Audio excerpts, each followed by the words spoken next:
Hello, it is Ryan, and we could all use an extra bright spot in our day, couldn't we? Just to make up for things like sitting in traffic, doing the dishes, counting your steps, all the mundane stuff. That is why I'm such a big fan of Chumba Casino. Chumba Casino has all your favorite social casino-style games that you can play for free anytime, anywhere with daily bonuses. So sign up now at ChumbaCasino.com.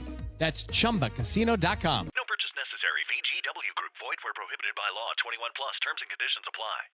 Message and data rates may apply or consult a doctor prior to use. Wow, you look amazing. What have you been doing? I'm sure you've heard of Ozempic, Wegovy, and the other GLP-1 medications, right? Well, I found this great company called Zelfie. If you qualify, their providers can prescribe medications like Ozempic and Wegovy and other GLP-1 medications that are 80 to 90% less expensive, all 100% online. I can get GLP-1 medications for 80 to 90% less and do it all online? No doctor's office or pharmacy? Yes, Zelfie can provide semaglutide or tirzepatide, the active ingredients in Ozempic and other expensive GLP-1s, but for 80 to 90% less and shipped directly to your door. How do I get started with Zelfie?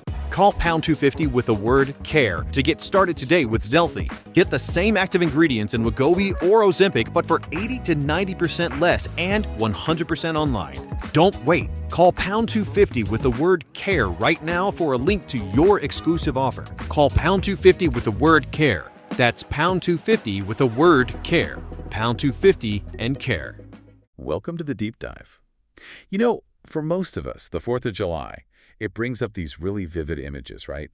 Fireworks, parades, barbecues, family time. Yeah, it's deeply ingrained. A national celebration marking the Declaration of Independence. Exactly. And Indianapolis in 2025, they were all set to embrace that spirit. Big plans, lots of celebrations. They really were. But then in the early hours of July 5th, 2025, just as everything was quieting down, that whole picture just shattered. A truly devastating act of gun violence cast this terrible shadow over the holiday. So our mission here in this deep dive is to sift through a stack of sources. We've got reports from WTHR, the local news station there, official statements, basically trying to pull out the key facts, the insights about what happened. Right, to understand the context, the tragedy itself, and maybe what comes next. Yeah, we want to understand the holiday spirit in Indy before this happened, then detail the tragic shooting itself, look at how the community reacted right away, and, talk about the bigger picture, public safety, the future of the holiday there. It's unfortunately a necessary look, how something meant for unity can just flip into grief so fast, and what we can maybe learn from it. Okay, so let's set the scene first. Think back to, John Adams' original idea for Independence Day. Cannons and readings, right? Yeah, exactly. Cannons, public readings of the Declaration. And over time, that evolved. Became the fireworks, the rockets' red glare, barbecues, festivals, all the things we know now. And Indy really went all out in 2025. They really did. The main thing was downtown Indy's 4th Fest. It was back for its 3rd year. Huge street festival starting at 6 p.m. You had food trucks, ice cream, drinks, a kids zone. Sounds like a classic 4th celebration. Totally. And live music, too. Headline acts like Living Proofs, Pavel and Direct Contact, and then the big finale, obviously the fireworks. Right. A spectacular 20-minute show. Launched from the top of the 500 N Meridian building around 10 p.m., all synchronized to patriotic music. Like huge crowds, I imagine. Tens of thousands, yeah. Prime spots were the Indiana War Memorial Grounds, American Legion Mall. And that wasn't even all of it. You had fireworks at Victory Field, the Star-Spangled Symphony over at Conner Prairie. The whole city was celebrating. But, when you look at these huge, joyful gatherings, they bring people together, which is great. But they also, they come with challenges. Like what? Well, you've got the fireworks issue, obviously. Legal, illegal, it's everywhere. But then you add in the unfortunate reality of firearms being prevalent.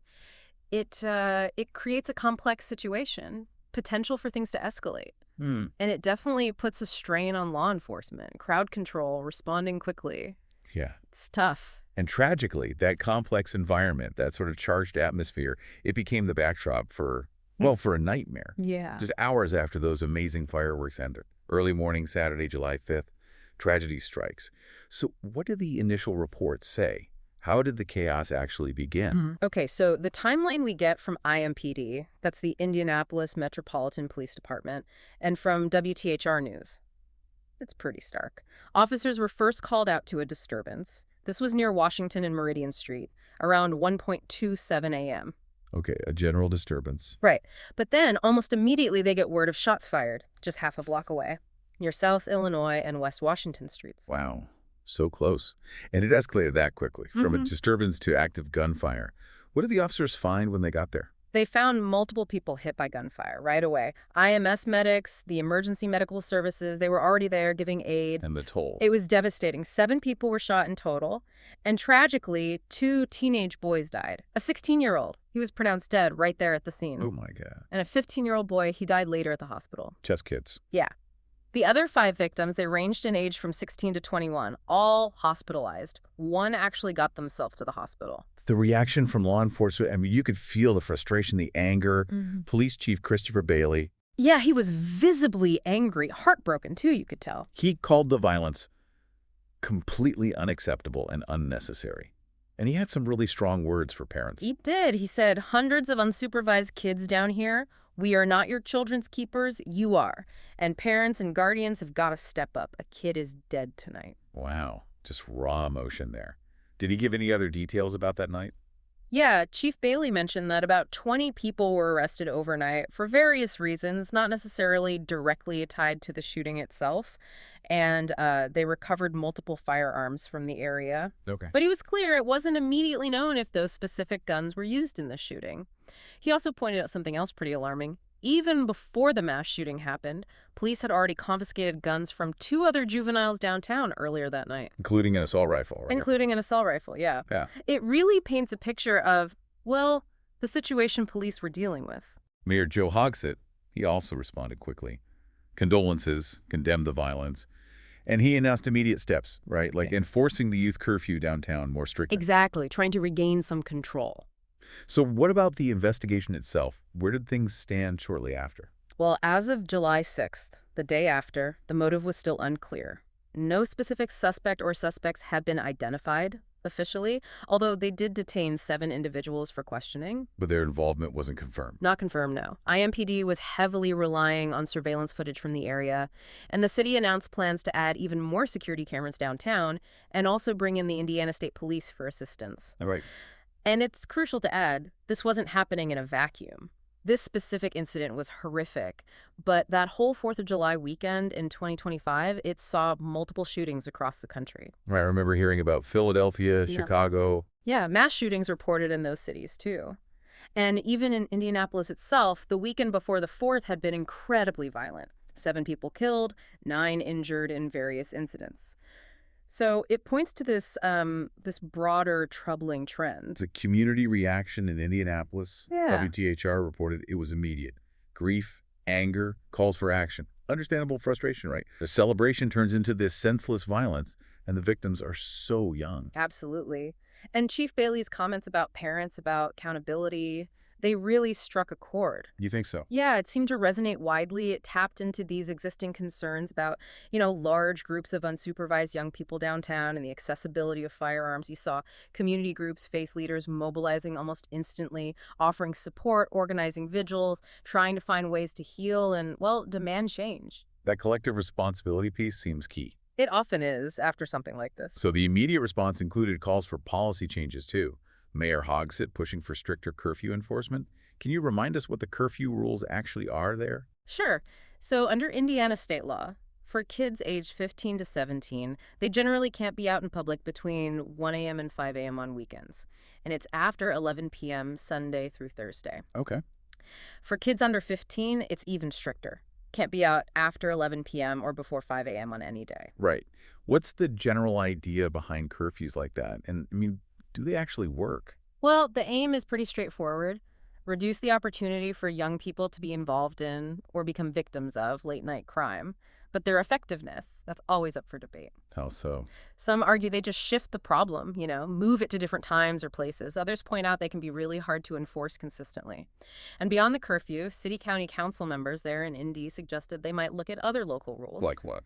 Potentially things like regulations for food trucks operating late at night. But you also had community advocates pushing back a bit, saying, look, enforcement is one thing, but we need long-term solutions, meaning investments in education, mental health services, programs to reduce poverty, creating real opportunities for at-risk youth. They argue, quite reasonably, that violence like this often stems from deeper social, economic, and systemic issues. Right, it's complex. It's not just about policing the immediate situation. Exactly. There's research, for instance, that often shows a link between sustained funding for youth programs and actual drops in violence over time. It suggests law enforcement is critical, yes, but it can't be the only answer for long-term safety. And Chief Bailey's comment again about hundreds of unsupervised kids downtown. It really does make you think about, well, where are the safe spaces? What about communal supervision, especially late at night? It's a huge question. Right. So if we pull back and look at the bigger picture from that point, say July 6th, 2025, what are the really critical questions still hanging in the air? Okay, yeah. What were they? Well, first, the motive. What actually caused the shooting? Was it a specific fight that escalated? Was it random violence, gang-related? Without knowing the why, it's hard for the community to process. Right. Understanding is part of healing. Exactly. Second, the suspects. Okay, 7 people were detained, guns were found. But who actually pulled the triggers that killed those 2 teenagers?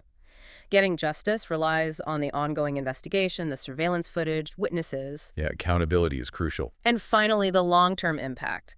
How does something like this change a city's relationship with a major holiday like the 4th of July? Will future celebrations in Indianapolis see, much heavier security? Will people gather differently?